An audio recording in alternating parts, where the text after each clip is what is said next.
ถ้าเป็นซีนของทีมพิธาครับเวลาเขาจะอยากทำความรู้จักผู้หญิงสักคนหนึ่งเนี่ยเขาจะพาฉากนั้นน่าจะเป็นฉากประมาณไหนกำลังไปที่ไหนร้านอาหารยังไงหรือกินอะไรหรือทำอะไรกันอยู่ครับ before sunrise before sunset อีเทนฮอกรู้สึกว่าไม่ได้ฝืนรู้สึกว่ายังจำได้แล้วก็รู้สึกว่าเราไปอยู่ในซีนแบบนั้นได้ในหนังสือเล่มนั้นของ A Promised Land เนี่ยบอกว่าอ่านแล้วอยากให้เชื่อว่าการเมืองที่ดีมันมีอยู่จริงการเมืองไทยที่ดีมีอยู่จริงไหมครับมันต้องเชื่อก่อนเนี่ยผมก็เชื่อว่ามันมีอากาศอยู่ผมก็มองไม่เห็นเหมือนกันผมก็เชื่อว่ามันมี Wi-Fi อยู่ผมก็มองไม่เห็นเหมือนกันเพราะฉะนั้นเนี่ยถ้ามันยังไม่เกิดขึ้นก็ไม่ได้หมายความว่ามันยังเป็นไปไม่ได้ก็เป็นเพื่อนที่ดีต่อกันมีอะไรก็คอยปรึกษากันเป็นเพื่อนกันมานานมากนะมีจอร์นี่อะไรที่คล้ายๆกันอยู่ก็มีอะไรก็ปรึกษากันเซตาสมัยนี้ก็คือยังโสดสนิทจิตใจหน้า ก็ใกล้ก็น่าจะเป็นเทปหนึ่งที่ใกล้เคียงกับความเป็นตัวของทีมพิธามากที่สุดขอโทษด้วยนะเคน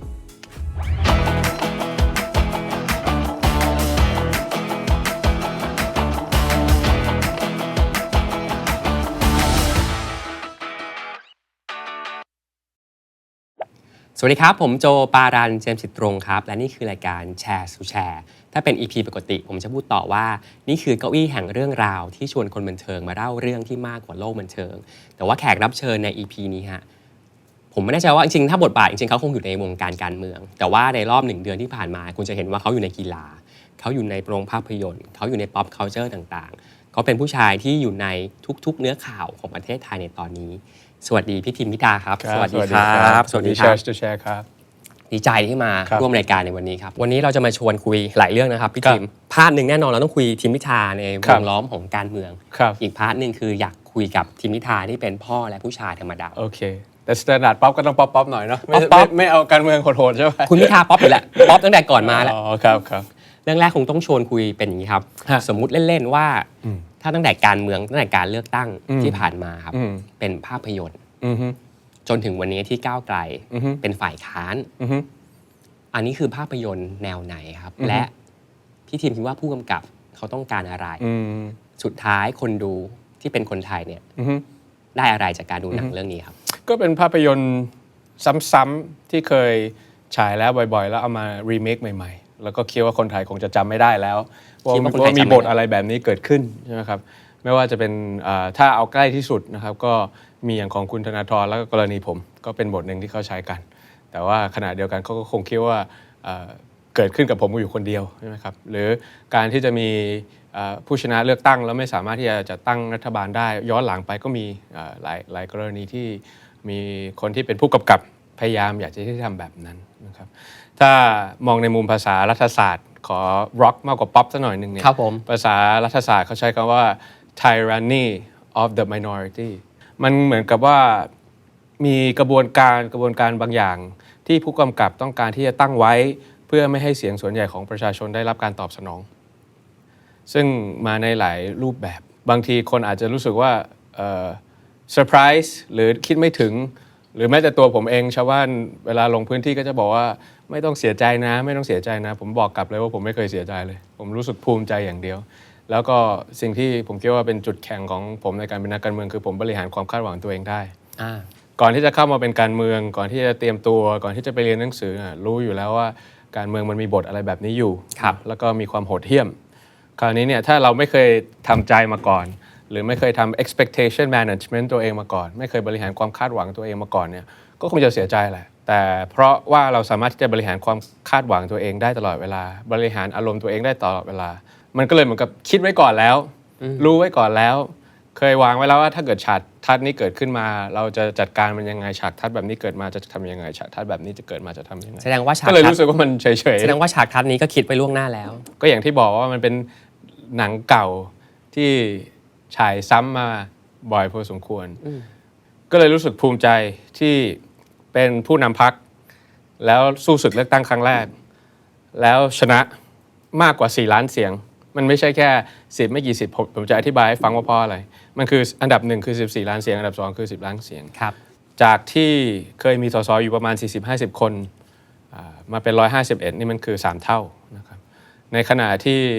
มีกูรูทางการเมืองหรือพี่น้องสื่อมวลชนอาจจะรู้สึกว่าก็เต็มที่ก็คงได้30ที่นั่งนะครับก็ได้150ที่นั่งเพราะฉะนั้นถ้ามองในมุมนี้เนี่ยผมภูมิใจไม่ได้ภูมิใจในตัวเองแต่ภูมิใจในสิ่งที่ผมและคนที่คิดเหมือนผมที่มีอุดมการณ์แบบผมทำร่วมกันมาผมไม่สามารถที่จะใกล้ความสำเร็จเท่าที่มันเป็นอยู่ได้เลยถ้าไม่มีพี่น้องประชาชนคอยช่วยถ้าไม่มีคนที่คอยเป็นถ้าจะใช้คำว่าหัวคะแนนธรรมชาติก็ยังจะเป็นอย่างนั้นอยู่ที่คอยประชาสัมพันธ์ให้คอยถ่ายคลิปลงโซเชียลมีเดียให้เพราะเขารู้ว่าพรรคผมมันจน งบน้อยป้ายน้อยเวลาหาเสียงไม่ต้องการที่จะเอาเงินในทุนมาแล้วก็ส่งรัฐมนตรีที่เป็นนอมินีของนายทุนนั้นเข้าไปคุมกระทรวงนั้น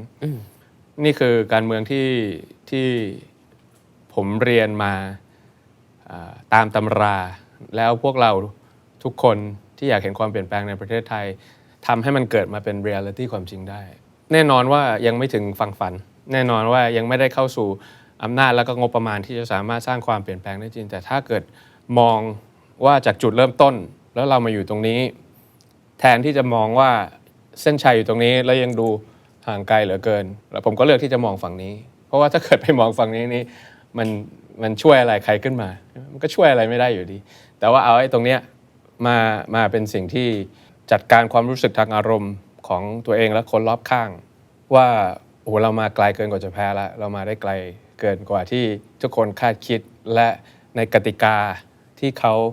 ตั้งมาเองสนามที่เขาบังคับให้เราแพ้แต่เราชนะพวกเขาและเติบโตขึ้นมา5 เท่ามันมีแต่สิ่งที่พวกเราจะภูมิใจแล้วก็ควรที่จะเอาฝั่งนี้นะมาเผามันซะเผาความเครียดแค้นเผาความผิดหวังให้มันกลายมาเป็นพลังงานให้มันเป็นพลังงานในการที่จะขับเคลื่อนไอ้สิ่งที่พวกเราได้ทำสำเร็จขึ้นมาอันนี้เป็นสิ่งที่ผมคิดแล้วผมก็ไม่รู้ว่าคนอื่นคิดอย่างผมหรือเปล่าแต่จากความรู้สึกที่พอมันมีเลือกตั้งซ่อมขึ้นมาแล้วเจอพี่น้องประชาชนที่เข้ามาเขาก็จะพูดอยู่2 อย่างก็คือไม่ต้องเสียใจนะลูกยังไงยายก็ยังจะเลือกหนูอยู่กับอีกกลุ่มหนึ่งก็คือบอกอีก4 ปีก็จะเลือกอีก4 ปีก็จะเลือกผมก็เลยรู้สึกว่ามันหนึ่งไม่มีอะไรให้ผมเสียใจมีแต่ที่ภูมิใจอันที่2ก็คือไม่ต้องรออาจจะไม่ต้องรอถึง4 ปีก็ได้อย่างอันนี้ก็คืออีก2 อาทิตย์ก็มีเลือกตั้งซ่อมแล้วยังจะมีเลือกตั้งอบจ.ยังจะมีเลือกตั้งหลายๆรูปแบบเราก็ต้องยืนยันว่ายังไงเนี่ยระบบที่เป็นการเปลี่ยนผ่านอำนาจที่สันติสุขที่สันติภาพที่สงบสุขที่สุดก็คือผ่านการเลือกตั้งถึงแม้ว่าตอนเริ่มต้นเนี่ยใครๆก็จะเป็นคำถามไม่ใช่2 คำถามนี้เลือกตั้งไปทำไมอันนี้คืออันแรกก่อนที่สัก 3-4 อาทิตย์นี่คือ sentiment ของคนว่าจะเลือกตั้งไปทำไมยังไงก็ไม่ได้ดั่งใจอยู่ดีคุณชี้มาเลยคุณจะเอาใครอะไรอย่างเงี้ยถึงแม้ว่ามันจะเป็นอำนาจของประชาชนแค่วันเดียวเนาะก่อนการเลือกตั้งก็นักการเมืองก็เข้าหาสัญญานะว่าจะทำอย่างนั้นอย่างนี้จะอะไรอย่างงู้นอย่างนี้จะไม่จับมือกับใครอย่างนี้แล้วก็พอถึงเวลาพอประชาชนกากบาทเสร็จปุ๊บอำนาจกลับไปอยู่ที่นักการเมืองแล้วก็ไม่เคยที่จะต้องมี accountability ซึ่งมันเป็นบทไม่จะไม่ accountable กับเป็นบทซ้ำๆอย่างที่พี่ทิมพูดเลยเราก็เห็นบทนี้มาตลอดแล้วผมก็ต้องการที่จะเปลี่ยนบทนั้นผมต้องการที่จะเป็นอะไรที่มันใหม่ที่มันชัดที่มันโดนกับการเมืองแล้วก็ให้รู้สึกว่าให้คำพูดมันมีความหมายแล้วก็ความเชื่อมั่นมันมีความหมายศรัทธาประชาชนมันมีความหมายแล้วผมเชื่อว่าหลายๆครั้งเนี่ยถ้าผมจะต้องบริหารอะไรสักอย่างในบริหารประเทศเนี่ยถ้ามันมี credibility หรือมันมี trust มาจากพี่น้องประชาชนงบประมาณที่มันน้อยเนี่ยมันได้ความร่วมมือจากคนเพราะว่าเราไปนั่งอยู่ในใจคนไม่ได้นั่งอยู่บนหัวคนนะครับมันได้ความหลอมรวมนิจิตในใจเพราะฉะนั้นสำหรับผมแล้วมันคำว่าศรัทธาเนี่ยให้มันเป็นวิกฤตไม่ได้เด็ดขาดหรือ credibility เนี่ยให้ที่สั่งสมมาแล้วโดนทำลายภายในวัน2 วันเนี่ยทำไม่ได้โดยเด็ดขาดถ้าเป็น Warren Buffett ก็บอกว่า honesty is expensive don't expect it from cheap people อย่างนั้นนะถ้าผมจำไม่ผิดก็คือยังมีค่าสำหรับผมเพราะว่ามีอีกเรื่องหนึ่งที่ยังก็ไม่เคยเล่าให้ใครฟังมาเล่าให้ที่นี่ฟังอีกเหมือนกันรู้สึกว่ามันจะไม่ใช่ standard pop มากขึ้นแล้วนะ มันจะเป็น standard rock ไปหน่อยแล้วแต่ว่า pop ทั้ง rock เลยฮะแต่ว่าไม่ใช่ว่าผมไม่มีโอกาสที่จะเป็นนายกรัฐมนตรีได้ในช่วงที่ผมฟอร์มรัฐบาลอยู่แต่ทุกคนก็เห็นวันที่โหวตผมเป็นนายกก็มีพรรคหนึ่งอภิปรายผมบอกถ้าคุณไม่รักษาสัจจะคำพูดถ้าคุณตบัดสัตย์คุณคำพูดของคุณถอยสักหน่อยผมจะโหวตให้พวกคุณหมดได้มา70 กว่าเสียงครับจำได้ครับผมเป็นนายกได้ทันทีนะตอนนั้นอันนั้นนี่คือถือว่าป๊อปที่สุดอันนั้นนี่ถือว่าเป็นมารูน5ที่สุดมันยังมีถึงกระทั่งเซปเปตูราถึงไอรอนเมเดนที่ผมสามารถปิดจ็อบแล้วก็เป็นนายกได้ภายใน 2-3 อาทิตย์แรกเพียงแต่ว่าผมต้อง ไม่รักษาคำพูดกับคนที่พี่น้องกับที่เคยสัญญาให้ไว้ โดยที่ไม่มีโอกาสให้อธิบาย โดยที่ไม่ได้บอกว่าเนี่ยมันมีความจำเป็นอย่างนี้ ผมขาดเสียงอย่างนี้ขอฟังความเห็นประชาชนหน่อยได้ไหมถ้าผมจำเป็นต้องมีความยืดหยุ่นครับเพราะการเมืองมันต้องมีความยืดหยุ่นใช่แต่มันต้องมีกระดูกสันหลังด้วยเช่นเดียวกันถ้าจะเป็นอย่างนี้ต่อไปก็คงจะมาแบบนี้ถ้าผมตัดสินใจแบบนี้ถึงแม้ว่าผมต้องกลับคำพูดผมแต่ผมจะได้เป็นนายกนะพี่น้องโอเคหรือเปล่ามันไม่มีโอกาสให้ผมทำอย่างนี้แล้วผมก็ตัดสินใจว่าผมจะมีกระดูกสันหลังไงแล้วผมก็ยังภูมิใจกับมันที่ถึงแม้ว่าจะไม่ได้เข้าสู่ทำเนียบอย่างที่คิดไว้แต่อย่างน้อยผมรักษาคำพูดแล้วก็ยังรักษาสัจจะแล้วไปที่ไหนผมก็ไม่ได้รู้สึกว่าต้องexplanation กับใครหรือมีคำอธิบายต้องอธิบายกับใครว่าเพราะอะไรถึงได้เป็นอย่างนั้นเก็บกระดูกสันหลังไว้ก่อนไม่ใช่ว่าผมไม่มีโอกาสผมมีโอกาสเยอะมากที่จะทำอย่างนั้นแต่ว่าผมก็ตัดสินใจว่าผมไม่ทำแล้วก็วัดใจกันว่าเป็นยังไงแล้วตอนที่วัดใจผมก็ยังคิดว่ายังมีโอกาสที่จะได้อยู่แต่ว่าก็ในที่สุดมันก็มีกระบวนการสุดท้ายในวันสุดท้ายก่อนการโหวตนายกที่ทำให้คนที่เคยสัญญาว่าจะเลือกไม่ได้มาประชุมกันสรุปประเทศนี้นายกรัฐมนตรีความได้ด้วยการไม่มาเป็นองค์ประชุมแค่นั้นเลยพี่ทิมเล่าเรื่องนี้ด้วยมูดแบบไหนตอนนี้ที่ผมเห็นอยู่มามันมีไหลอิโมชันแนลในดวงตาเหมือนกันนะด้วยความยอมรับด้วยความว่าเข้าใจมันเพราะว่ามันเป็นอดีตที่ผ่านมาแล้วก็ไม่สามารถที่จะกลับไปแก้อะไรมันได้มันมีแต่อนาคตที่รอเราอยู่แล้วเราก็ตัดสินใจแน่วแน่แล้วว่าเราจะเอาแบบทางนี้อะไรอย่างเงี้ยก็ต้องเข้าใจมันแล้วก็เมื่อเรายอมรับมันใจมันจะเบาพอใจมันจะเบาปุ๊บเนี่ยผมจะอยู่กับวันนี้ว่าเดี๋ยวพรุ่งนี้ผมจะทำอะไรวันพรุ่งนี้จะทำอะไรโดยที่ไม่ต้องไปแบกอดีตมาตลอดเวลาแต่ถ้าเกิดเมื่อไหร่ก็ตามที่คุณไม่ยอมรับความเจ็บปวดเนี่ยมันจะยิ่งเจ็บไอ้เนี่ยความเจ็บปวดมันผมว่ามันจะมากกว่าสัก 3-4 เท่าผมก็เลยตัดสินใจว่าผมจะทำแบบนี้ได้ที่ผ่านมาเราเห็นตลอดหลายปีแหละเห็นพี่ทิมลงพื้นที่เจอชาวบ้านเยอะแยะมากมายครับไม่ต้องนับระยองในช่วงล่าสุดถ้าสมมติว่าในหลายๆเหตุการณ์เมื่อกี้มีพูดมาแล้วบ้าง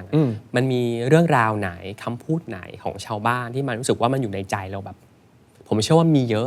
แต่ถ้าสมมติให้เรื่องหนึ่งเหตุการณ์ที่มันอยู่ในใจเราเสมอจากการลงไปเจอประชาชนมันคือเรื่องอะไรคำพูดแบบไหนสถานการณ์แบบไหนก็เป็นความเดือดร้อนหลายๆเรื่องที่ไม่สามารถกัดกรองมาเป็นคำพูดได้ด้วยซ้ำนะมันเป็นสายตาของเขามันคือออร่าจากการจับความแน่นของการกำมือหรือการสวมกอดเนี่ยมันรู้สึกได้ถึงความจริงใจแล้วก็ความบริสุทธิ์ว่าเขาต้องการเปลี่ยนแปลงทุกอย่างเขาต้องการคนที่เป็นผู้แทนราษฎรจริงๆครับผู้แทนราษฎรก็คือเป็นผู้แทนของเขาจริงๆที่แบบว่าจะ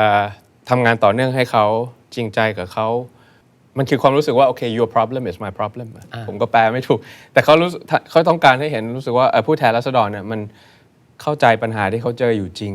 นะถ้าไม่เข้าใจก็จะไม่เสแสร้งแต่พร้อมที่จะเรียนรู้ยกตัวอย่างเมื่อวานอย่างของพี่น้องชาติพันธุ์ผมก็ได้ใกล้ชิดแล้วก็ซึมซับมากขึ้นในช่วง4 ปีที่ผ่านมาเพราะว่าพรรคเราเนี่ยมีปีกชาติพันธุ์เป็นของตัวเองมีพี่น้องปากากยอพี่น้องมงพี่น้องเมียนพี่น้องลีซูอะไรพวกนี้ซึ่งมีความแตกต่างกันเยอะภาษาเวลาเขาพูดกันผมก็ไม่เข้าใจผมก็เริ่มต้นว่าโอเคผมไม่เสแสร้งนะว่าสิ่งที่คุณต้องการจะเจออยู่นี่คืออะไรแต่ผมพร้อมที่จะเรียนรู้แล้วก็พร้อมที่จะรับฟังทั้งโอกาสและความท้าทายความรู้สึกที่มันกินใจเราก็คือเขาเชื่อเราว่าเวลาที่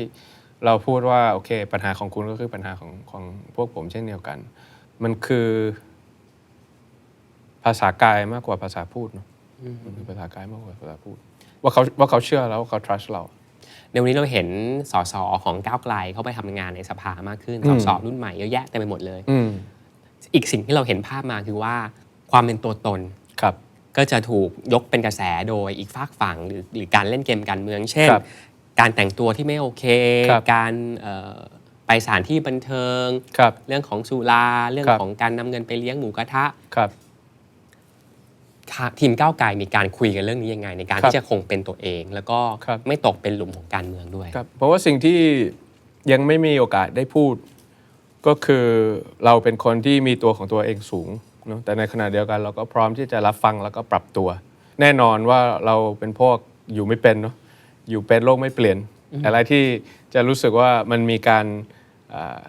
expand the boundary of something เนี่ย expand culture มันคืออำนาจอ่อนอย่างหนึ่งที่ในการที่จะ expand อย่างหนึ่ง แต่แน่นอนว่าบางอันเนี่ยมันก็มีอะไรที่ inappropriate หรือว่ามันไม่เหมาะสม เราก็พร้อมที่จะ take action โดยเร็ว สิ่งที่เราต้องการที่จะพูดให้กับสังคมส่วนใหญ่ฟังที่เขาอาจจะไม่ได้ตามมากก็คือว่าเราไม่ได้สมบูรณ์แบบแล้วเราก็ไม่ได้วิเศษวิโสเราพร้อมที่จะรับฟังแล้วก็เปลี่ยนตัวเองอยู่ตลอด ซึ่งตรงกันข้ามกับบางครั้งที่เขาต้องการที่จะ paint the picture หรือ label ว่าเป็นเด็ก radical หรือว่าเป็นเด็ก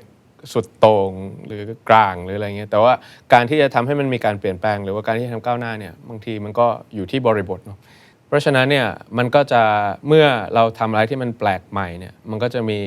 แรงต้านจากอำนาจเก่าที่เขาต้องการที่จะกดทับด้วยเครื่องแบบ หรือต้องการที่จะให้ทุกคนเหมือนกันหมดมันคือทรงผมแบบเดียวกันที่เราได้ยอมรับได้ แต่ว่าเราต้องการที่จะมีความสุขในแบบฉบับของเราแต่ว่าถามว่าฟังไหมฟังครับฟังแต่ยังไม่เชื่อเพราะว่าเราจะคิดวิเคราะห์แยกแยะด้วยตัวของเราเองก่อนว่าการที่รองประธานสภาเอาไปคนอื่นนะให้เอาไปจัดเลี้ยงหรือไปเอาหัวคะแนนตัวเองในพื้นที่จังหวัดตัวเองมาทำอาหารเลี้ยงซึ่งมีจริงหรือไม่ผมก็ไม่รู้ได้ยินมาอย่างนั้นเฉยๆกับการที่ดูแลคนที่ถูกละเลยมาตลอดชีวิต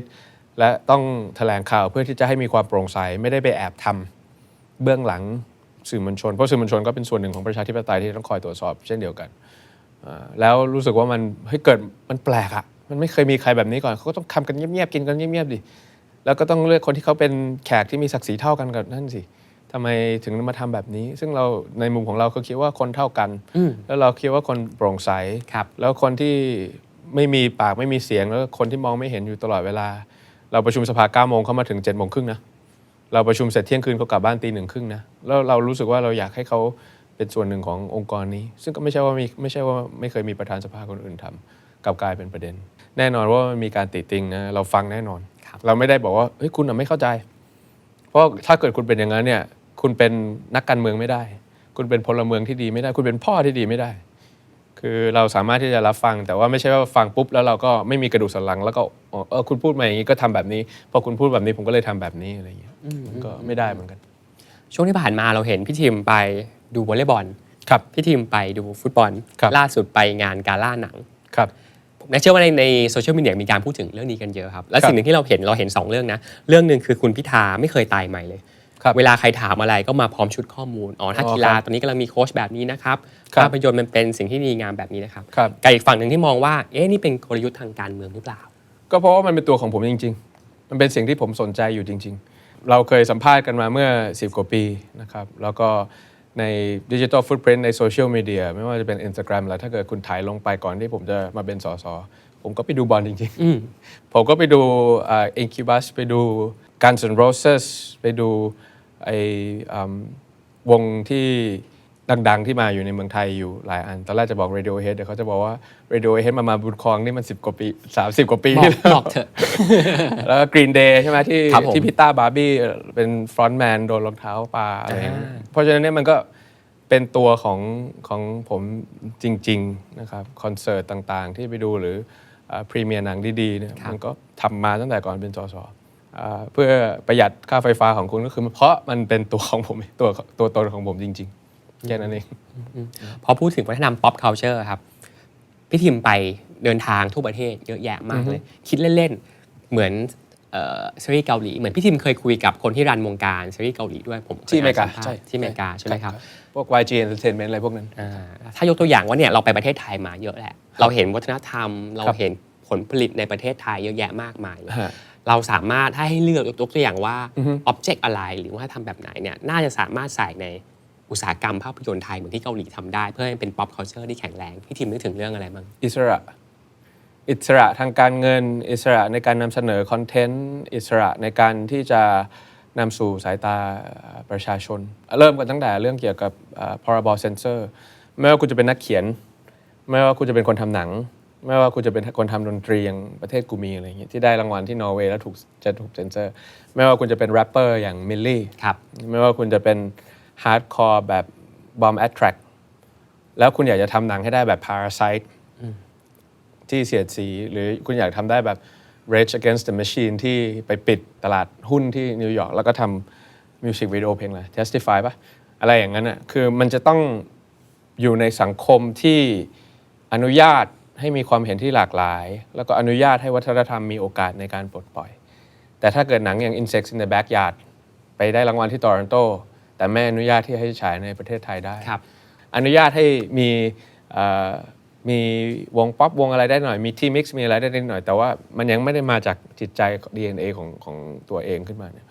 มันก็ยากที่จะทำให้เรามันเป็นอะไรที่มัน contemporary หรือว่าระดับโลกได้ผมคิดว่าอย่าง Parasite หรืออย่างเพลงที่มันเสียดสีการเมืองเสียดสีสังคมตอนนี้เนี่ยเป็นหนังเซกเมนต์ที่มีการเจริญเติบโตมากที่สุดในขณะที่หนังไซไฟหนังดราม่าหนังฟิกชันต่างๆเนี่ย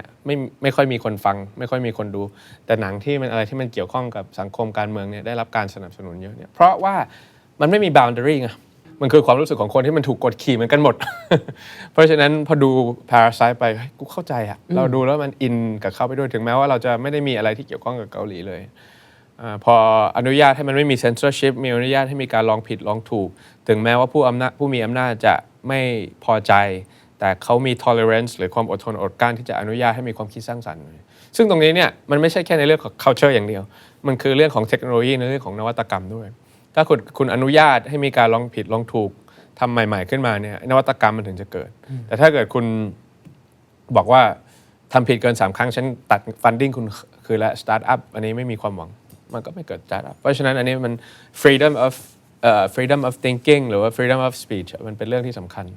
ต่อมาก็คือเรื่องเกี่ยวกับการฉายการพิมพ์หนังสือสำนักพิมพ์อะไรอย่างเงี้ยที่มันถ้ามันไม่มีความหลากหลายมันถูกผูกขาดโดยกลุ่ม film distribution หรือ book distribution โดยไม่มีกี่กลุ่มเนี่ยหนังสือดีๆที่เชียงใหม่หนังสือดีๆที่สงขลาหนังเรื่องล่าสุดใน Netflix ชื่ออะไรนครสวรรค์ปะนครแล้วก็ขีดสวรรค์เนี่ยผมก็มีโอกาสได้ดูเป็นด็อกิเมนทารีเริ่มต้นที่มันพูดเรื่องเพิ่มมูลค่ายางหรืออะไรสักอย่างเนี่ยผมก็ว่าโอ้โหมันหนังดีขนาดนี้มันปีอะไรวะ2018ผมเพิ่งได้มาดู2023เอาเวลา5 ปีนั้นมันจะเอาเงินที่ไหนมาหมุนไอ้ production ทำฟิล์มอะไรพวกนี้เพราะว่ามันทุกอย่างมันถูกผูกขาดเอาเวลาที่ไหนมาเสพทั้งหมดที่พูดมาเนี่ยพี่ทิมก็ผมก็มีเวลาบริหารได้แต่ก็อย่างที่บอกมันก็ไม่ได้เท่ากับสมัยก่อนแต่ก็คิดว่ามันก็ทำงานหนักแค่ไหนมันก็ต้องหาเวลาดูแลตัวเอง self care มากเท่านั้นถ้าเกิดคุณ wind ตัวเองมากขนาดไหนเนี่ยคุณก็ต้องหาเวลา unwind ตัวเองลงมาเท่านั้นเพื่อให้วันต่อไปคุณสามารถที่จะทำงานต่อเนื่องได้ซึ่งก็เพิ่งมาทำเป็นเอาช่วงสัก 4-5 ปีที่ผ่านมานี่แหละอย่างนั้นวิธีฮิวใจแบบพิธาคือยังไงฮะทำอะไรฮะmind dump journal ก็คือว่าตื่นเช้ามาผมก็จะmind dump นี่คือ mind จิตใจ dump คือทิ้งลงไปก็คือผมก็จะมีประมาณ 8-9 นาทีนะครับแล้วก็จะมีเพลงให้ผมก็จะเขียนว่าผมคิดอะไรออกมาเนี่ยผมเขียนทันทีเขียนเสร็จผมก็ฉีกทิ้งนี่ทำทุกวันป่ะฮะทุกวันทุกเช้าทุกเย็นก่อนนอนผมก็จะมี mind dump ผมก็ if you put it on paper นะมันจะหลุดออกมาจากใจคุณแล้วพอมันหลุดปุ๊บคุณก็หลับผมทำพวก breath works เยอะไอ้ปรานายามาแบบ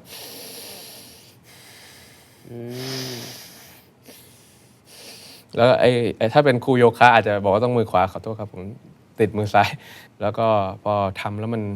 มันช่วยทั้ง breath work ทั้งพวก journaling ทั้งพวก mind dump ทั้งพวกvisualization body scan อะไรเงี้ยมันก็เลยติดมาก ไม่ทำไม่ได้อีกอันนึงที่ใช้บ่อยก็คือขีดเส้น visualization คือเวลารู้สึกสภาวะทิ้งตัวรู้สึกหงุดหงิดเสียใจทำอะไรไม่ได้เนี่ยผมจะไม่บังคับให้เลิกคิดหรือให้เลิก obsess กับมันอะไรอย่างเงี้ยผมก็จะปล่อยไปเรื่อยๆก่อนแล้วผมก็จะขีดตอนนี้ผมหลังเก้าอี้คุณมีเส้นแดงๆอยู่ที่ผมขีดแล้วผมก็บอกว่าตอนนี้คุณจะเป็นบ้าเป็นบออะไรก็เรื่องของคุณนะแต่ถ้าเกิดคุณพร้อมเมื่อไหร่แล้วพอคุณก้าวผ่านเส้นแดงไปนั้นน่ะคือมันเป็น chapter บทหมายละแล้วอันนั้นที่มันผ่านมาก็คือผ่านไปแล้วก็ผ่านไปกลับมาแก้ไขอะไรมันก็แก้ไม่ได้แล้วถอดบทเรียนแล้วก็ให้คราวหน้าให้มันไม่พลาดเหมือนเดิมแล้วกันอะไรอย่างเงี้ยก็จะขีดเส้นอะไรอย่างนั้นสิ่งที่เราคุยกันอยู่มันโชว์ว่าทีมพิธาสนใจอ่านอะไรบ้างเหมือนกันนะตอนนี้ที่เล่าให้ฟังว่าเรื่องที่เขาสนใจนอกจากเรื่องบริบทการเมืองมันคือเรื่องอะไรบ้างอันนี้นี่เหมือนกับเป็นการพูดคุยอ่ะมันเป็น dialogue กับคนที่เขาเจออะไรหนักๆมาก่อนมันเป็น dialogue ที่เรายอมขอความช่วยเหลือของจากคนอื่นอาจจะมีบางคนที่เคยเป็นพ่อเลี้ยงเดี่ยวมาก่อนอาจจะเป็นคนที่ประสบความรู้สึกแบบเดียวกับเราที่จะต้องเป็นนักการเมืองแล้วก็โดนทำมาก่อนเป็นเพื่อนฝูงที่เรียนหนังสือด้วยกันมา คือของคนรุ่นผมนะเวลารู้สึกว่าเฮ้ยต้องขอความช่วยเหลือจากคนอื่นมันเหมือนกับยอมรับว่าเราทำไม่ได้ยอมรับว่าเราอ่อนแออะไรเงี้ยแต่ของผมกับเพื่อนร่วมพรรคกับสสด้วยกันกับเพื่อนที่โตมาด้วยกันกับเพื่อนที่เรียนหนังสือมาด้วยกันเนี่ยผมก็จะเล่าให้เขาฟังว่าเป็นอย่างนี้แล้วพอเขาแนะนำมาก็ได้ซึมซับก็ไม่ได้อ่านหนังสืออะไรอย่างนี้เท่าไหร่หนังสือส่วนใหญ่จะอ่านแต่นิยายไม่ค่อยได้อ่านพวกอะไร emotional EQ หรืออะไรอย่างนี้เท่าไหร่นิยายอะไรครับเมื่อคืนอ่าน Firefly กับBurning Barn and Others มูราคามิเป็นเรื่องสั้น5 ตอนเวลาอย่างผมอ่านเล่มยาวๆไม่ค่อยได้ก็จะอ่านแต่เรื่องสั้นๆนะครับโตเกียวทาวเวอร์ก็เพิ่งอ่านจบ Call Me Mr. Necktie ปะอะไรสักอย่างที่หน้าปกเป็นรูปปลาคาร์ฟพี่อุ๊บเสียกรแปลใช่แกอยู่พอร์ตแลนด์ออริกอนยังอยู่ครับนั่นก็จะมีอะไรประมาณนี้แล้วก็อ่านซ้ำๆด้วยอ่าน2 รอบ 3 รอบอะไรอย่างนี้เหมือนเล่มหนึ่งที่อ่านเป็น A Promised Land นั้นยาวหน่อยของบารักโอบามาครับอ่านครึ่งนึงแล้วก็ฟังออดิโอครึ่งนึงฟังพอดแคสต์ที่พวกแอปที่มันสรุปหนังสือเป็นแชปเตอร์ละแค่แบบ10 นาที10 นาที10 นาทีอะไรอย่างเงี้ยในหนังสือเล่มนั้นของ A Promised Land เนี่ยบอกว่าอ่านแล้วอยากให้เชื่อว่าการเมืองที่ดีมันมีอยู่จริงการเมืองไทยที่ดีมีอยู่จริงไหมครับมันต้องเชื่อก่อนเนี่ยผมก็เชื่อว่ามันมีอากาศอยู่ผมก็มองไม่เห็นเหมือนกันผมก็เชื่อว่ามันมี Wi-Fi อยู่ผมก็มองไม่เห็นเหมือนกันเพราะฉะนั้นเนี่ยถ้ามันยังไม่เกิดขึ้นก็ไม่ได้หมายความว่ามันยังเป็นไปไม่ได้ใช่ไหมแล้วผมก็พยายามที่จะแบ็กอัพมันไม่ใช่แค่ด้วยสมมุติฐานอย่างที่พูดเมื่อกี้หรือ hypothesis ที่พูดเมื่อกี้แต่ว่าดูสิ่งที่ชิลีต้องต่อสู้หรือดูที่เกาหลีใต้ต้องต่อสู้มันก็มีประเทศที่ทำได้สำเร็จแล้วก็ประเทศที่ทำไม่ได้สำเร็จถ้าเกิดคุณแค่เห็นแค่นี้เนี่ยผมก็คิดว่าคุณไม่ได้เกินสัดส่วนว่าคุณเป็นคนเพ้อฝันแหละมันมีสังคมมันมีประเทศที่ทำแล้วทั้งเจริญเติบโตด้วยแล้วก็ลดความเหลื่อมล้ำไปในทีเดียวกันมันมีจริงแต่ในขณะเดียวกันมันก็มีประเทศที่ชิบหายวายป่วนอีกก็มีอีกเหมือนกันเพราะฉะนั้นเนี่ยเราก็จะอยู่กับความเป็นจริงอยู่กับ reality ได้พอสมควรครับมันก็จะมีทั้งความฝันแล้วก็แผนงานในการที่จะไปถึงความฝันไม่ใช่ว่ามีแต่ dreams แต่ไม่มี goals คือมีแต่ dreams dreams without plans ก็คือเป็นแค่ความฝัน it's just a dream มันไม่มี goal อยู่ในนั้นอะไรประมาณนี้ผมจะคุยกับผู้ชายที่เป็นนักการเมืองเป็นคำถามสุดท้ายถ้าสมมติว่าพี่ทิมเนี่ยถ้าจะต้องเลือกคนหนึ่งเป็นนายกรัฐมนตรีมีชื่อคนนั้นในใจไหมครับอยากรู้คือใครในการเลือกตั้งครั้งหน้าคือคนที่คนส่วนใหญ่เลือกคนที่ได้รับฉันทามติมาจากพี่น้องประชาชนให้เป็นนายกรัฐมนตรีอย่างตรงไปตรงมาอย่างผ่านกระบวนการที่ชอบทำที่เต็มไปด้วยการเลือกตั้งที่ free and fair election ใช่ไหมแล้วก็มีโอกาสได้เข้าถึงการโชว์วิสัยทัศน์แล้วก็ดีเบตได้รับการกัดกรองมาจากพี่น้องประชาชนแล้วใครที่ได้มาเป็นอันดับหนึ่งก็ต้องเป็นคนนั้นแล้วถ้าเกิดผมตัดสินใจผิดอีก4 ปีผมเลือกใหม่ก็จะบอกใหม่นี่คือระบบที่มันเป็นอย่างนั้นไงเพราะฉะนั้นผมก็ยังคิดว่าระบบประชาธิปไตยที่อนุญาตให้คนส่วนมากมีส่วนร่วมแล้วก็หาทางออกให้กับประเทศโดยที่ไม่มีความรุนแรงในการส่งผ่านอำนาจเป็นวิธีที่ดีที่สุดแล้วถ้าไม่พอใจ4 ปีหน้าคุณก็เลือกใหม่นั่นเองในรายการแชร์ทูแชร์ครับพี่ทิมนอกจากที่แขกรับเชิญเนี่ยจะมีโอกาสมานั่งแชร์เรื่องราวของเขากับแฟนๆรายการครับซีเควนซ์หนึ่งของรายการคือเราจะชวนคนที่อยู่รอบตัวหรือคนที่มีสิ่งที่อยากจะบอกกับคนนั้นเนี่ยมาเล่าให้เขาฟังดีจังครับและของแชร์ทูแชร์ของพี่ทิมเนี่ยมีผู้ชายคนหนึ่งครับซึ่งเท่าที่ผมรู้มาว่าจริงๆพี่ทิมก็ชื่นชอบผลงานของเขาเขาอยากจะมาแชร์เรื่องราวของเขาแล้วก็อยากจะมาชวนพี่ทิมทำอะไรสักอย่างสวัสดีครับผมโป้โยกิเทบอยครับความประทับใจของผมที่มีต่อคุณทิมพิธานะครับก็ผมเคยได้ดูเป็นคลิปที่ในโซเชียลนะครับเป็นตอนที่คุณทิมกำลังสอนภาษาอังกฤษให้ลูกสาวนะครับกำลังเน้นสำเนียงให้ลูกสาวอยู่แล้วก็บางครั้งก็จะเห็นคุณทิมร้องเพลงให้ลูกสาวอย่างเงี้ยนะครับผมประทับใจในส่วนตรงนี้เพราะว่าคิดว่าเราเป็นพ่อที่มีลูกสาวเหมือนกันนะครับก็ทุกครั้งที่เวลาออกไปทำงานใช่ไหมครับก็จะเหนื่อยต้องไปสู้รบกับเมืองใครจะต้องไปทำอะไรมาวุ่นวายกลับมาเติมพลังที่บ้านใช่ไหมครับของลูกสาวแล้วก็พูดคุยกับเขาแค่นี้ก็ได้รับพลังเต็มที่นะครับ เราสองคนเป็นบ้านที่มีลูกสาวเหมือนกันนะครับ ก็ขอให้กำลังใจคุณจิมด้วยกันครับไม่ว่าจะเจอเรื่องอะไรนะฮะคุณก็ยังเป็น อย่างนี้ต้องแจมมาแล้วพี่ ฮีโร่ของผมอยู่ด้วยนะครับ เดี๋ยวรอให้ผมหายเสียง เพราะ กริ้ง ฉะ ก่อ นั้น นอย่าหมดกำลังใจให้รู้ว่ามีคนที่ส่งเสียงเชียร์คุณอยู่หลังทีวี เจอกันครั้งแรกก็เจอกันที่แพรว นะครับ จริงเหรอ ให้รู้ว่า มั มัน เป็นแมกกาซีนแน่นอนอะแมกกาซีนผู้หญิงแล้วแบบช่วงวาเลนไทน์แล้วผมถ่ายก่อนเขาถ่ายต่อจากผมจำไม่ได้ อันดับแรกก่อนครับ ครับ ความชื่นชอบเป็นไงฮะ แล้วใครเลยจะรู้ ตอนนี้เหรอฮะรู้สึกก็คืออยากแจมกับพี่เขาแล้วเนี่ยแต่ต้องรอให้เสียงหายปิ้นหน่อยเพราะว่าตอนนี้มันควบคุมเสียงไม่ค่อยได้อยู่ เป็นคุณพ่อคืนนี้เราได้อยู่ด้วยกัน แม่มันจะอะไรพอดีขนาดนี้ จริงๆแล้วเนี่ยเมื่อกี้คุณพี่ทิมพูดเองว่าอยากจะแจมกับเขา อืม คือพี่โป้ฝากมาแบบนี้ครับ อืม เขาอยากจะแจมตอนนี้เลยครับเขาส่งเพลงที่เขาดีดกีตาร์มา แล้วก็จะมาร้องกับพี่ทิมแบบสดๆในนี้เลย เพลงที่พี่ทิมฮัมเมื่อกี้เลย อ๋อโอเคพอเอาเท่าที่ทำได้แล้วกันนะ ได้ครับ เพราะว่าไอ้เท่านั้นมันปิ้นแน่นอน ต้องวอร์มเสียงก่อนไหมฮะ ก็เท่าที่ได้แหละมันก็ ไม่ได้มืออาชีพอีก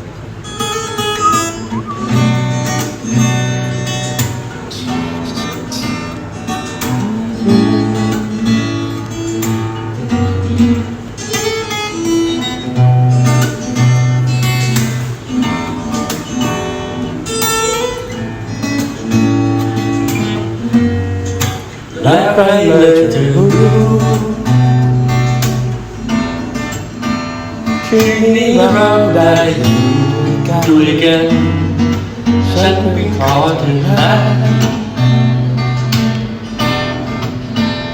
มาพูดคุยกันที่บ้านฉันอยากจะเจอกับเธอ100 ที นกตามเฉย มันนานไปแล้วที่เราไม่เจอกันสักทีทรมานจนฉันรู้ดี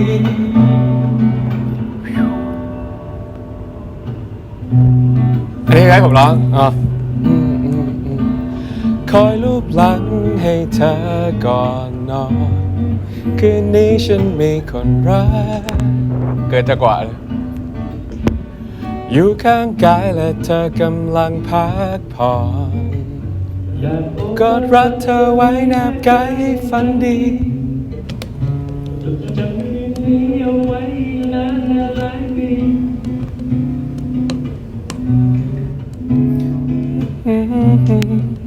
ตรงนี้ร้องไม่ได้แล้วมันต้องขึ้นสูง อ้าว เสียงปิ้นอยากขอครั้งที่เธอชิดใกล้กลิ่นกายของเธอฉันมีความหมาย ดึงติดภายในใจข้างในลึกเข้าไปเพราะใคร ยาก อย่ายอมแพ้คุณพิธาครับคุณโป้เขาจัดเต็มมาก ไม่เคยร้องเพลงกับพี่โป้ใช่ไหมครับ ไม่เคยแต่ผมว่าต้องเล่นแต่ว่าต้องเล่นกีตาร์พร้อมกันแล้วแบบคุยคีย์กันมาก่อน อันนี้เขาลงต่ำอะ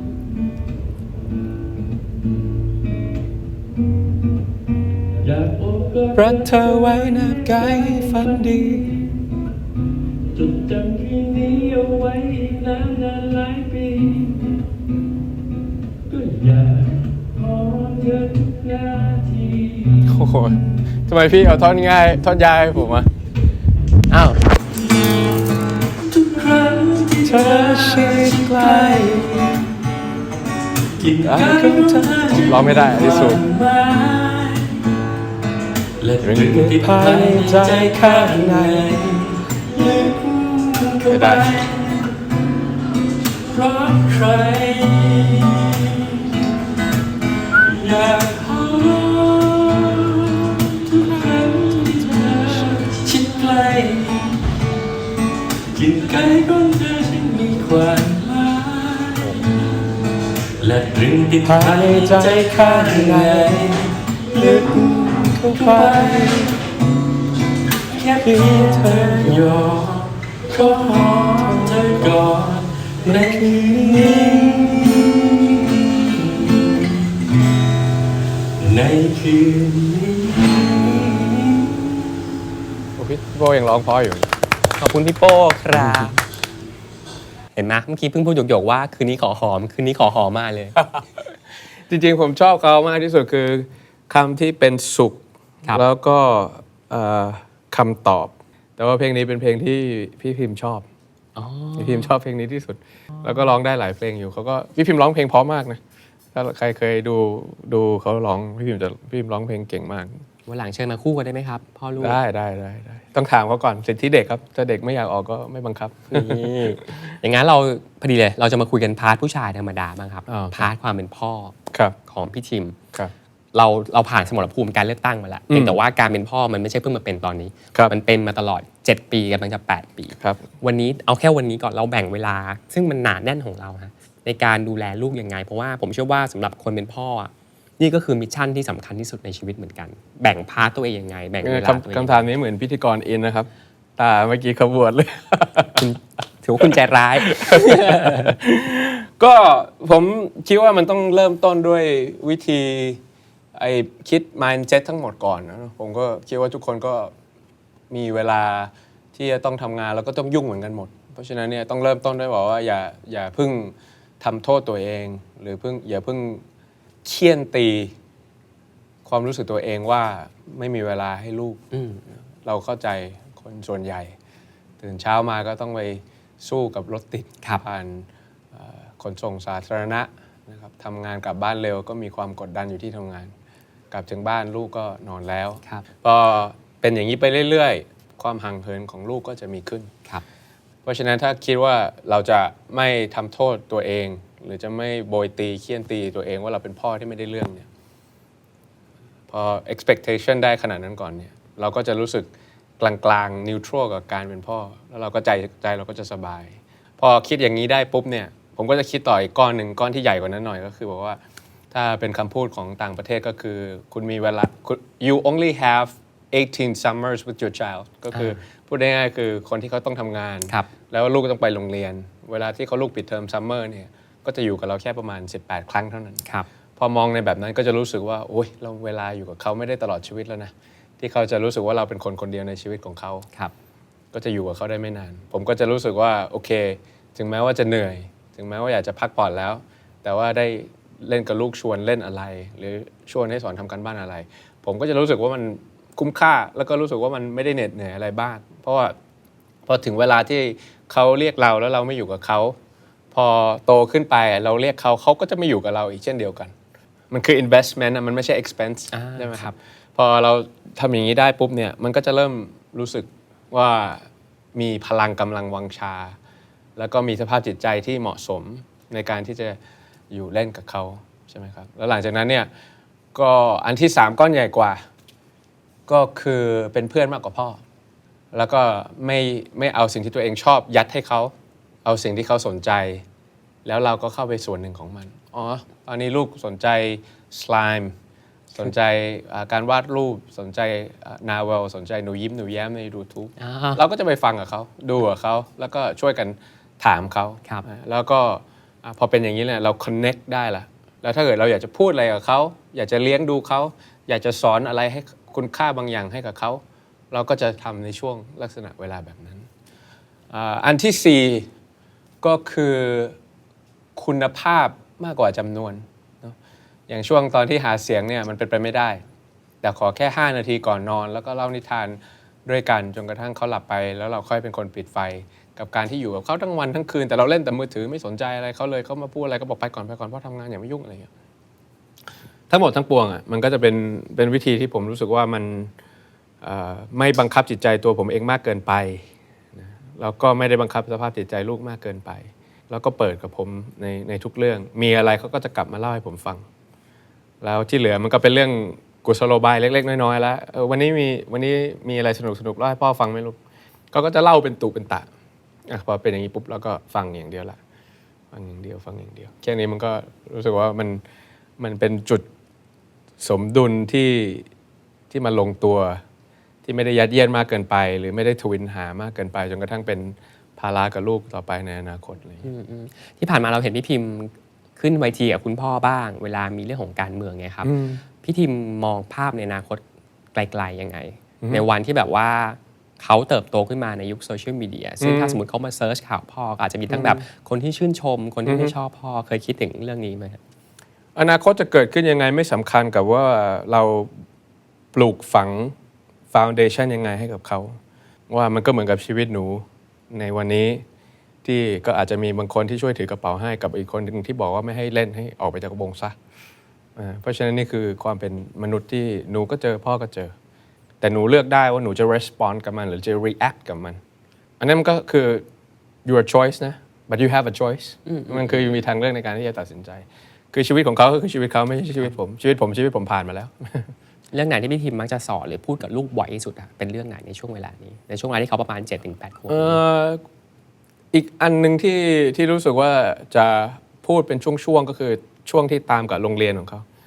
คือโรงเรียนของเขาสอนเนี่ยอย่างปีแรกเขาจะสอนเรื่องชื่อว่า bounce back ก็คือแปลว่าถ้ายังทำอะไรไม่ได้อย่าเพิ่งยอมแพ้นะให้กลับมาสู้ใหม่เขาสอนเรื่องว่า the power of yet YET คือฉันยังทำไม่ได้แต่ฉันจะทำได้ในที่สุดพออันนี้คุณครูเขาอุตส่าห์ปลูกผมมาให้สักขนาดนี้แล้วกลับมาถึงบ้านก็จะเหมือนกันก็คือพอต่อเลโก้ไม่เสร็จก็จะให้พ่อช่วยละพ่อก็บอกว่า the power of yet จะไม่ได้ครั้งนี้ยังทำไม่ได้ครั้งหน้าก็ค่อยทำใหม่พอมาปีที่2ปีที่3มาพูดเรื่องเกี่ยวกับการเคารพตัวเอง self respect ก็คือถ้ามีคนมาขอถ่ายรูปกับพ่อแล้วพี่พิมพ์ไม่อยากถ่ายด้วยพี่พิมพ์ก็บอกเขาว่าวันนี้หนูไม่พร้อมนะคะหนูเดินออกไปได้เลยซึ่งก็เป็นมีเหตุการณ์อย่างนั้นใช่ประจำ มันเป็นสิทธิในร่างกายของเขาว่าถ้าเกิดเขาไม่อยากโดนถ่ายรูปเขาไม่อยากให้ใครมากอดเขาก็จะไม่ต้องมาถามพ่อเขาก็จะพูดอย่างสุภาพกลับไปว่าวันนี้หนูรู้สึกไม่ค่อยดีเลยค่ะขอครั้งหน้านะคะแล้วเขาก็จะเดินไปหาพี่เลี้ยงเขาได้เลยเห็นไหมปีที่3สอนเรื่องเกี่ยวกับ diversity ความหลากหลายของเชื้อชาติของอายุของเพศสภาพบางคนก็มีทั้งพ่อทั้งแม่บางคนก็ไม่ได้มีพ่อไม่มีแม่เลยอยู่กับยายบางคนก็มีแต่พ่อคนเดียวบางคนก็มีแต่แม่คนเดียวบางคนก็มาจากชาตินี้บางคนก็ผมสีอื่นแล้วพอเขาเข้าใจแล้วเขาก็จะรู้สึกว่าเนี่ยมันคือ วิธีที่ทำให้สังคมก้าวหน้าไปในอนาคตในสิ่งต่างๆซึ่งตอนที่ผมเป็นนักเรียนไม่มีใครมาสอนผมอะไรแบบนี้ตอนที่ผมอยู่กรุงเทพคริสเตียนตอนป .1 ป .2 ก็คือท่องจำทำครมคูณร่วมน้อยหารร่วมมากครมรู้ไวเลยด้วยกันเลยไวเดียวกันแน่นอนไม่น่าพูดเลยหรือว่าจำ grammar past tense อะไรอย่างนี้แต่ว่าสมัยนี้เห็นโรงเรียนเขาสอนแบบนี้ก็รู้สึกถือว่าเป็นโชคดีของเราเป็น privilege ของเราที่หลายๆคนอาจจะยังไม่ได้เจออะไรแบบนี้ก็ต้องเข้าใจแล้วก็พยายามที่จะหวังว่าให้เกิดถ้าเกิดคนเห็นด้วยว่าการปฏิรูปการศึกษาอย่างนี้เห็นด้วยนี่ก็ต้องพยายามให้ทุกคนในประเทศไทยมีสิทธิ์ที่จะเข้าถึงอย่างเท่าเทียมกันกับวิชามนุษย์ต่อการเป็นมนุษย์ที่มันไม่ใช่แค่เรื่องวิชาการที่เดี๋ยวนี้ถาม Google Chat หรือถาม GPT ก็ตอบได้หมดแล้วอะไรอย่างเงี้ยพอพูดถึง Google Chat ChatGPT ในสังคมพ่อแม่ตรงเนี้ยลูกเล็กเนี่ยบางทีเราจะคุยกันเรื่องของความกังวลในเรื่องของเด็กที่เติบโตมาพร้อมกับเทคโนโลยีที่มันเร็วทุกอย่างอยู่กับเร็วตลอดเวลาทางรัฐนิยมการบริโภคทางรัฐนิยมพี่ทีมในบทบาทพ่อกังวลเรื่องนี้ยังไงไหมก็เหมือนกับหนังมอนโดของพี่มะเดี่ยวที่เพิ่งออกมาเลยนะก็คือด้วยความที่พอมันมีเทคโนโลยีอะไรเราไม่สามารถที่จะวิเคราะห์อะไรได้ด้วยตัวเองตัดสินใจได้ด้วยตัวเองต้องถามอีกเหมือนอย่างที่พระเอกนางเอกต้องทำเพราะฉะนั้นตรงนี้มันก็ต้องคิดถึงดิจิตอลไฮจีนสมัยคุณกับผมอะถ้าเป็นไฮจีนก็คือกินร้อนช้อนกลางอะไรอย่างนี้เพื่อที่จะให้รู้ว่าจะเข้าสังคมยังไงเข้ากับชีวิตยังไงอะไรของอันนี้ก็คือต้องเข้าใจว่าการจะบริโภคเทคโนโลยีมันต้องมี boundary อยู่ที่ไหนนะคุณต้องไม่ใช้ในการทำร้ายคนอื่นคุณต้องไม่ cyber bullying คุณจะต้องไม่พึ่งพามันมากจนเกินไปซึ่งตรงนี้เนี่ยก็รู้สึกว่าโชคดีว่าพี่พิมพ์ไม่ได้ติดอะไรตรงนี้เขาก็ยังติดกับการอ่านหนังสือเป็นกระดาษอยู่เขาก็ยังติดกับการพูดคุยกับพ่ออยู่ยังชอบดนตรียังชอบกีฬาแล้วก็การหาทางออกด้วยการมี dialogue กับคนลูกสาวผมก็ยังมีอะไรอย่างนี้อยู่เมื่อคืนก็ยังมาปรึกษาเล่าให้คุยให้ฟังกันอะไรอย่างนี้ก็หวังว่าจะให้เขามีความ solid หรือว่ามีความเข้มแข็งในตัวตนของเขาสักระดับหนึ่งใน identity ของตัวเองสักระดับหนึ่งแล้วพอมันแข็งพอจะไปใช้เทคโนโลยีอะไรก็แล้วแต่ก็หวังว่าเขาก็จะมีภูมิคุ้มกันหรือมีดิจิทัลไฮจีนที่มันเพียงพอสำหรับเขาอะไรอย่างเงี้ยตอนนี้ลูกสาวคนนี้เป็นกำลังใจเป็นพลังให้คุณพ่อขนาดไหนครับโอ้แต่เธอพูดเป็นทุกอย่างเหมือน paradox เลย ผมต้องระวังเหมือนกันก็คือแน่นอนว่าลูกสาวกับคุณพ่อกับอย่างของลูกชายหรือว่าลูกเพศสภาพไหนก็แล้วแต่กับคุณพ่อเนี่ยมันแน่นอนว่ามันเป็นทุกอย่างของเราหมดแล้วแต่ว่าเราต้อง มีขอบเขตหรือว่าขีดเส้นให้ตัวเองแล้วมีสติกับตัวเองตลอดเวลาว่าจะไม่ไป over reliance กับลูกเราแบบโอ้ลูกจะไปทำนู่นทำนี่ต่อไปมีแฟนแล้วเราก็ยังรู้สึกว่าขาดลูกแล้วเราจะตายให้ได้แบบเหงาอย่างงู้นอย่างนี้อะไรอย่างเงี้ยมันก็ต้องเริ่มฝึกตัวเองตั้งแต่ตอนนี้ว่าโอเคถ้าลูกปฏิเสธหรือถ้าเราไม่ใช่เป็นคนเดียวของโลกทั้งใบไม่ได้ให้นายคนเดียวแล้วนะพ่อเนี่ยเราก็จะไม่รู้สึกโกรธลูกหรือน้อยใจจนกระทั่งไปทำอะไรไม่ดีแล้วทำให้ความสัมพันธ์ของเราแย่ลงอันนี้ก็เป็นสิ่งที่ต้องมีสติแล้วก็ mindful กับเรื่องพวกนี้อยู่ตลอดเวลาแต่ณทุกวันนี้ถ้าเขายังต้องการผมอยู่เนี่ยก็ให้ได้ในทุกอย่างแต่สักวันหนึ่งเมื่อเขาโตเป็นผู้ใหญ่หรือว่าโตเป็นวัยรุ่นขึ้นมาแล้วสักวันหนึ่งเขาอาจจะไม่ได้ต้องการผมอย่างที่เป็นต้องการเนี่ยเราก็ต้องรู้ว่าถอยออกมาในระดับที่เขาสบายใจเป็นยังไงอันนี้เป็นศิลปะ art of parenting นะก็เป็นศิลปะในการเลี้ยงดูลูกผมว่าอันนี้ก็เป็นสิ่งที่ส่วนตัวแล้วผมต้องคอยคำนึงไว้ไม่งั้นมันก็จะแบบให้หมดเขาก็จะจนถึงที่เวลาที่มันกลายเป็นนมเต็มแก้วเหมือนมิวสิกวิดีโอพี่โตซิลลี่ฟูอัลบั้มมิ้นผมยังจำได้เลยเพลงชื่ออะไรไม่รู้จริงๆถ้าคุยเรื่องพ่อคุยได้ก็เป็นชั่วโมงครับครับก็พ่อถามพ่อเนี่ยครับ แต่สิ่งที่ต้องถามต่อคือเรื่องความรักเราคุยเรื่องความรักกับพี่ทิมได้มากแค่ไหนครับได้หมดครับ freedom of speech มันก็ควรที่จะเป็นอย่างนั้นไม่ใช่ว่าแบบผมบอกว่าผมไม่อยากพูดอะไรปิดครับเพราะว่าผมเป็นบุคคลสาธารณะเนาะพูดถึงเรื่องนี้เพราะว่าพี่ทิมก็เพิ่งให้สัมภาษณ์จริงผมว่าค่อนข้างเคลียร์เรื่องที่มีข่าวกับพี่แอฟทักษะอ่อนว่าก็เป็นเพื่อนกันครับก็เป็นเพื่อนที่ดีต่อกันมีอะไรก็คอยปรึกษากันเป็นเพื่อนกันมานานมากแล้วมีจอร์นี่อะไรที่คล้ายๆกันอยู่ก็มีอะไรก็ปรึกษากันเซตาสวันนี้ก็คือยังโสดสนิทจิตใจหน้า ผมชอบอย่างหนึ่งคือมาเป็นเพลงกับมาเป็นหนังในการประกอบไดอะล็อกบ่อยมากกระชับไม่ดีจะได้ไม่ย้วย สมมติว่าเราคุยกันแบบนี้ครับสิ่งที่ผมอยากรู้คือว่าพิธาในวันนี้ครับถ้าสมมติเรานั่งกันอยู่แบบนี้ใช่ไหมครับนั่งคุยกันสมมติพี่ทีมอยู่กับเพื่อนๆผู้หญิงแบบไหนที่เดินมาแล้วแบบนี่คือแบบที่พี่ทีมชอบอะโอ้มันเป็นคือบางอย่างมันเอามาพูดเป็นคำพูดไม่ได้นะมันต้องเป็นความรู้สึกมันต้องเป็น chemistry ระหว่างกันและกันแล้วก็มันเป็นความรู้สึกที่ไม่ได้เกิดขึ้นกับตัวเองมาตั้งแต่เป็นพ่อเลี้ยงเดี่ยวมันก็เลยพูดอย่างตรงไปตรงมาว่ามันก็ไม่ได้รู้สึกอะไรอย่างนั้นมานานมากแล้วมีความแบบเหงาแบบบ้างไหมครับพี่เหงาแต่ต้องบริหารผมก็รู้สึกว่าอย่างที่บอกว่ามันคุณจะ respond กับมันหรือจะ react กับมันคือผมมีตั้งแต่โตมาเป็นวัยรุ่นก็คือมี relationship ตลอดไม่เคยไม่มี relationship จนกระทั่งแต่งงานเนาะแล้วคราวนี้อย่างของพี่พิมพ์เนี่ยก็อยู่กับคุณพ่อจันทร์ถึงศุกร์ครับคุณแม่มารับศุกร์เย็นหลังเลิกเรียนแล้วก็มาส่งเมื่อวานก็วันอาทิตย์ตอน 1 ทุ่มเพื่อที่จะให้ผมเอาไปส่งที่โรงเรียนตอนเช้าวันจันทร์ก็จะมีช่วงศุกร์เสาร์อาทิตย์เนี่ยแหละที่คือจากบ้านที่มีกัน 5-6 คนก็จะเหลือผมอยู่คนเดียวก็มีอย่างนั้นเนี่ยมันก็มีให้เลือกว่าจะนั่งจมอยู่เฉยๆหรือออกไปทำอะไรที่ตัวเองอยากจะทำมานานแล้วไม่ได้ทำตอนที่ไม่ได้โสดผมก็จะกลับไปเล่นกีฬาอย่างที่เคยเล่นตอนเด็กๆที่เคยเล่นได้ดีแล้วไม่ได้เล่นมานานกลับมาซ้อมดนตรีกับเพื่อนๆกับ Good September ครับแล้วก็ทำงานมันก็คือก็จะลงพื้นที่ศุกร์เสาร์อาทิตย์มันก็ไม่ได้ยากขนาดนั้นในที่สุดเพราะฉะนั้นเนี่ยมันก็เลยเหมือนกับว่าเวลาที่รู้สึกว่ามันถึงจุดที่มันอาจจะรู้สึกว่าเศร้าเหงา depress อะไรทั้งหลายเนี่ยถ้าเราถอยออกมาสักก้าวหนึ่งแล้วก็ดูซิว่าเราจะแก้ไขปัญหายังไงทางเลือกมีอะไรแล้วพอเราทำขึ้นมาเนี่ยชีวิตมันก็จะเหมือนกล้ามเนื้อที่มันแข็งแรงมากขึ้นเรื่อยๆแล้วในที่สุดเราก็จะรู้สึกก็เฉยๆแล้วอยู่เป็นโสดอย่างนี้ก็มีความสุขดีได้นี่หว่าไม่ได้แยกอย่างที่เราคิดแล้วก็จะได้รู้สึกว่าไม่ต้องโหยหาว่าจะต้องเอาความสุขของเราไปฝากใครบางคนหนึ่งที่ต้องมาทั้งที่เราไม่ได้รู้สึกอะไรกับเขาเลยก็มีเข้าใจครับหรือเขาเข้ามาคุยกับเราแล้วเราก็ไปให้ความหวังเขาลมๆแรงๆนี่มันก็ไม่แฟร์กับคนที่เขาเข้ามาคุยอย่างนั้นถ้าชวนคิดเป็นภาพยนตร์โรแมนติกคอมเมดี้นิดนึงฮะคือในภาพยนตร์รักเนี่ย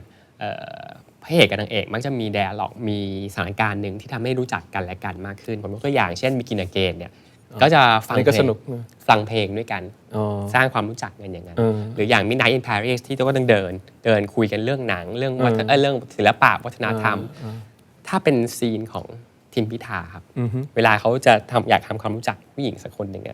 เขาจะพาฉากนั้นน่าจะเป็นฉากประมาณไหนกำลังไปที่ไหนร้านอาหารยังไงหรือกินอะไรหรือทำอะไรกันอยู่ครับ before sunrise before sunset นะ Ethan Hawke รู้สึกว่าไม่ได้ฝืนรู้สึกว่ายังจำได้แล้วก็รู้สึกว่าเราไปอยู่ในซีนแบบนั้นได้ลาลาแลนด์แรนกอสลิงก็ยังรู้สึกว่าเป็นไปได้อยู่เล่นเปียโนร้องเพลงกันนั่นเองเคยคิดถึงจินตนาการเรื่องคำว่าชีวิตคู่ในอนาคตของตัวเองไหมครับไม่เคยเลยยังไม่ค่อยได้คิดเท่าไหร่ก็ตอนนี้ก็มีแต่ลูกสาวนั่นแหละก็ยังเชื่อว่าเขาคือคนที่อยู่ในครอบครัวคือพอคุณไปคิดว่ามันชีวิตคู่นี่ผมว่ามันฟิกซ์อยู่ในถนน narrow เกินไปแต่คำว่าชีวิตครอบครัวสำคัญไหม family สำคัญไหมเนี่ยสำคัญแน่นอนผมก็เลยคิดว่าแทนที่จะคิดว่าไปฟิกซ์ว่ามันเป็นชีวิตคู่ก็เคยเป็นชีวิตครอบครัวแล้วก็เป็นครอบครัวที่ใหญ่มากขึ้นนะเดี๋ยวนี้ก็มีครอบครัวก้าวไกลเข้ามาอีกครอบครัวหนึ่งอะไรเงี้ยมันก็จะสามารถที่จะทำให้เรายังมีเหตุผลในการดำรงชีวิตอยู่หรือว่ามี reason of existence ในหลายกลุ่มได้รวมถึงการสามารถที่จะใช้ชีวิตอยู่คนเดียวได้ก็ไม่ได้โดยเฉพาะอย่างยิ่งเมื่อคุณเข้าใจวิธีวางตัวในเฟสใหม่หรือใน chapter ใหม่ของคุณจะไม่กลัวการอยู่คนเดียวผมก็ยังไปกินก๋วยเตี๋ยวหมูรุ่งเรืองคนเดียวหรือสามารถที่จะไปซื้อของให้ลูกคนเดียวเขาก็จะชอบถามแบบร้านโจ๊กปิ้งบางร้านมาถามว่านี่แต่ก่อนนั้นตอนนั้นยังเรียกท่านนายกอยู่ท่านนายกมาคนเดียวเหรอครับก็มาคนเดียวครับก็ไม่เป็นไรไม่ได้รู้สึกว่าต้องมีคนไปด้วยหรือว่าต้องอยู่กันเป็นไม่ได้รู้สึกอินซิเคียวแบบนั้นเลยอันนี้คือศิลปะของการมีอายุ40มั้ยใช่ครับผม บอกอายุผมทำไมครับ เรื่องนี้ผู้ชมไม่จำเป็นต้องรู้ก็ได้ใช่แต่ว่าเราสองคนก็มีอะไรคล้ายๆกันแหละพี่ทิมมีรอยสักด้านขวาที่เป็นรูปเต่าเป็นรอยสักชาวเมารีใช่ครับตอนอยู่ที่นู่นใช่ไหมครับ Maori art ใช่อันนั้นคือตั้งแต่สมัยเรียนที่นู่นเลยไหมตอนนี้อายุ14 ขวบแล้วเนี่ยสักเนี่ย14เลยครับใช่ตอนนั้น14ทำไมเลือกสักลายนี้ก็อยู่ในหมู่เพื่อนๆชาวชาติพันธุ์ชาวเมารีแล้วเราก็สนใจในวัฒนธรรมของเขาวิธีการทำอาหารของเขาการเต้นฮักกะของเขาก่อนเล่นรักบี้ก็เลยสนใจอันนี้ก็ไม่ใช่เต่าครับก็เป็นลายเป็นมารีอาร์ตเป็นมารีอาร์ตเฉยๆเด็กไทยที่ไปเรียนนิวซีแลนด์รุ่นเดียวกันจะมีเหมือนกันหมดแล้วก็มือเบสและทอชชิลลี่เปปเปอร์ไงจะมีลายอย่างนั้นก็เรียกว่ารุ่นเด็ก80เนาะมันก็จะมีอยู่เหมือนกันหมดก็จะมีตรงนี้นะแล้วก็มีตรงเท้าคือเป็นสัญลักษณ์ให้กำลังใจของคนที่อยู่ก็เลยสักไว้ที่เท้ากลัวแม่ด่าตรงนี้เขาไม่เห็นใส่รองเท้าบังได้ที่มิทากลัวแม่ด่าด้วยฮะเอาแน่นอนครับทั้งคุณพ่อคุณแม่ตอน14-15แล้วก็มีอันนี้แล้วก็มีที่หลังอันหนึ่งแต่อันนี้เป็นมังกรอย่างนั้นถ้าสมมติวันนี้ต้องสักอีกสักลายหนึ่งครับกับชีวิตที่ผ่านมาทั้งหมดเนี่ยถ้าต้องสักอีกสักลายหนึ่งพี่ทิมอยากสักรูปอะไรและเพราะอะไรฮะก็ไม่ได้ตอนนี้ไม่ได้อินเท่าไหร่ไม่ได้ติดตามดูเท่าไหร่แล้วแต่ก็ถ้าจะต้องสักเพิ่มก็โอเคอาจจะอยากจะสักแขนอย่างนี้จะมากกว่านี้ให้หลากหลายแต่ว่าก็ไม่ได้มีอะไรเจาะจงเป็นพิเศษชอบของใครเหรอลุงเบิร์กอาร์เซนอลเฟดริกลุงเบิร์กเขามีแพนเทอร์ป่ะจำไม่ได้ผมไม่ใช่แฟนอาร์เซนอลแฟนแมนยูเหรอเป็นเสือดำตอนที่เขาถ่ายไอ้แค่เป็นคลายนะผมก็รู้สึกว่าเป็นอีกครั้งหนึ่งที่รู้สึกเฮ้ยอยากสักมากเลยแต่ตอนนั้นก็ทำงานทำการแล้วโตแล้วก็ไม่ได้แต่ตอนนี้14-13อะไรอย่างเงี้ยตอนเล่นสเก็ตเล่นโรลเลอร์เบลดกรีนเดย์กำลังดังอะไรอย่างเงี้ยต้อง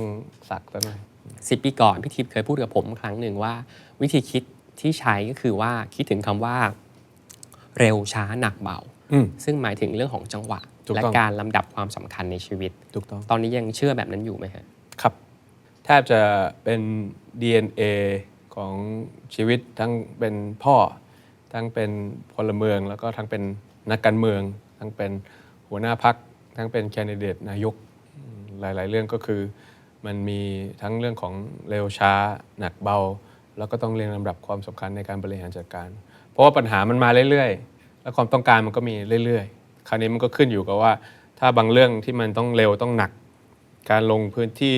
ในช่วงโค้งสุดท้ายของการหาเสียงต้องไปที่เป็นมะม่วงใต้ต้นทำได้เร็วลงแล้วชนะแน่นอนรวมถึงพอชนะแล้วเป็นแคนดิเดตนายกรัฐมนตรีแล้วฟอร์มเสียงรัฐบาลข้างมากได้312เสียงได้แล้วช่วงนั้นก็เป็นช่วงที่ต้องเบาแล้วก็ช้าแล้วก็รับฟังมากขึ้น ช่วงนั้นก็จะเป็นช่วงที่ทำให้รู้สึกว่าผมเป็นนักการเมืองที่ดีขึ้นมาเลยนะเป็นเหมือนแบบเป็นซุปเปอร์ไซย่าร่างซุปเปอร์ไซย่าร่างสองขึ้นมาในระดับหนึ่งตรงที่ว่าอ๋อโอเคเราไม่เคยฟังขนาดนี้เปลี่ยนก็ได้แต่ขอช้าหน่อยให้เขาเข้ามามีส่วนร่วมในการเปลี่ยนแปลงครั้งนี้ซะหน่อยไม่ใช่ว่าจะต้องแบบพึบพับตลอดเวลามันก็จะทำให้รู้สึกว่าจังหวะในการแก้ไขปัญหาการทำงานการใช้ชีวิตการเลี้ยงลูกสาวอะไรเงี้ยก็จะสามารถที่จะทำให้เข้าใจได้ในรายการแชร์ทูแชร์ครับพี่ทีมมันจะมีรายการคำถามหนึ่งที่เราถามแขกรับเชิญทุกคนคือเรื่องที่คุณอยากแชร์ที่สุดในตอนนี้ซึ่งอาจจะเป็นเรื่องเล็กเรื่องใหญ่เรื่องสำคัญเรื่องไม่สำคัญหรืออะไรก็ได้ฮะที่ทีมพิธารู้สึกว่าเป็นเรื่องที่อยากแชร์ให้กับคนดูตอนนี้เรื่องที่อยากแชร์ที่สุดคือเรื่องอะไรครับหิวข้าวครับตอนนี้อยากกินเส้นหมี่ลูกชิ้นตรงโรงพยาบาลกรุงเทพครับก็ว่าจะไปต่ออยู่ ตอนนี้เลยเพราะว่าข้าวเช้ายังไม่ได้กินมาแต่กาแฟแล้วก็รู้สึกดีใจที่ได้มีโอกาสมาพูดรายการวาไรตี้ที่ไม่ได้ต้องเน้นเรื่องการเมืองแล้วก็เป็น1 ชั่วโมงที่รู้สึกว่าได้อยากจะพูดอะไรก็พูด ก็คือเป็นตัวของตัวเองมากที่สุดก็น่าจะเป็นเทปหนึ่งที่ใกล้เคียงกับความเป็นตัวของทีมพิธามากที่สุดขอโทษด้วยนะเคียนการเป็นตัวเองสำคัญใช่ไหมครับคุณทีมอ๋อแน่นอนไม่งั้นคุณก็จะไปอยู่ในชีวิตของคนอื่นแล้วพอมันไปอยู่อย่างนั้นเนี่ยมันจะพอคุณสำเร็จคุณก็จะรู้สึกว่ามันไม่สำเร็จพอคุณจะพอใจคุณก็จะรู้สึกว่ามันไม่พอใจเราก็จะเอาไม้บรรทัดของคนอื่นมาวัดเราใช่ไหมว่าต้องอย่างนั้นถึงจะเท่อย่างนั้นถึงจะดีมันมากับเวลาไม่ต้องไปเร่งมันนะพอถึงเวลาแล้วมันลงตัวเมื่อไหร่คุณรู้สึกcontentment กับตัวเองเมื่อไหร่มันจะรู้สึกสบายใจแล้วก็รู้สึกมีความสุขมากที่สุดนะตอนนั้นครับพี่ทิมวันนี้ก็เราคุยกันยาวนานมากและก็ขอบคุณพี่ทิมสำหรับเวลาขอบคุณที่มาแชร์มุมป้านที่เป็นตัวเองแล้วก็เรื่องราวดีๆในวันนี้นะครับโอเคครับสำหรับผู้ชมครับวันนี้ผมต้องบอกว่าวันนี้เรามาพร้อมกับเก้าอี้ตัวใหม่ฮะขอบคุณนอสซีพลับอีกนะครับสำหรับเก้าอี้สวยๆตัวใหม่ของรายการจาก Fit Hansen เป็นแบรนด์เฟอร์นิเจอร์ที่มีประวัติศาสตร์ยาวนานกว่า150 ปีครับขอบคุณพี่ทิมอีกครั้งวันนี้ผมได้เติบโตขึ้นทั้งในบทบาทของมนุษย์ธรรมดาคนที่ติดตามการเมืองมนุษย์พ่อเหมือนกันนะครับก็ขอบคุณผู้ชมด้วยที่วันนี้นั่งดูรายการนั่งดูเราสนทนากันนะครับอย่าลืมกด subscribe ของ The Standard Pop ฝากติดตามรายการ Share to Share กดสั่นกระดิ่งหน่อยจะได้เห็นหน้าผมบ่อยๆถ้าคุณไม่เบื่อนะครับแล้วก็ขอบคุณอีกครั้งที่มาก็มีแห่งเรื่องราวครับพี่ทิมขอบคุณมากๆนะครับหวังว่าเจอกันใหม่ EP หน้าอาจจะเป็นเรื่องใหม่ๆของทีมพิธาได้ไม่รู้เรื่องอะไรแหละแต่ผมอยากคุยแล้วตอนนี้อะไรก็ได้แต่อย่าให้ถึง10 ปีแล้วกันรอนานไปสวัสดีครับพี่ทิมครับขอบคุณมากครับการเป็นตัวเองสำคัญใช่ไหมครับคุณทิมอ๋อแน่นอนไม่งั้นคุณจะเอาไม้บรรทัดของคนอื่นมาวัดเราใช่ไหมไม่ต้องไปเร่งมันนะพอถึงเวลาแล้วมันลงตัวเมื่อไหร่คุณรู้สึกcontentment กับตัวเองเมื่อไหร่มันจะรู้สึกสบายใจแล้วก็รู้สึกมีความสุขมากที่สุดนะตอนนั้น